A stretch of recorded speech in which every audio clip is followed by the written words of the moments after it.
So as we think about goals, I think it's helpful to think about your heroes.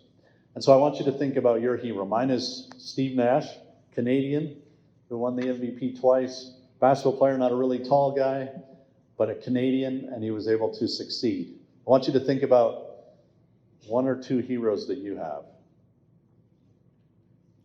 Now, did they accomplish realistic goals? Steve Nash didn't. For a Canadian, even to play in the NBA is pretty unrealistic, let alone to win the MVP twice at his height. And as you think about who really inspires you, usually they've achieved unrealistic things. And so it is important, and the Lord has modeled that in the sacrament. As I said, I studied it in the world and realized it was always there in the sacrament. That the first thing that we must do is make sure we're setting unrealistic goals, those big things that we want to achieve that excite us, like the things that our heroes have done. And it's been studied and found that we actually will do more, we will strive harder if we have a goal that really inspires us that's hard. And in the sacrament, we definitely find some very unrealistic things we're committing to do to represent the Savior, the most powerful being in the universe, the most perfect being in the universe. And we commit every week to represent him to the world. That's unrealistic. To commit to remembering him in everything, in every moment, every choice that we're making, to keep all of his commandments. That's monstrous. And then he throws in this be ye therefore perfect commandment. The Savior loves unrealistic goals.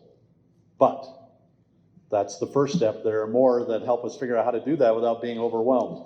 The second thing is we must write down our goals. And they found that you get up to 25-30% achievement in your goals if you just write them down.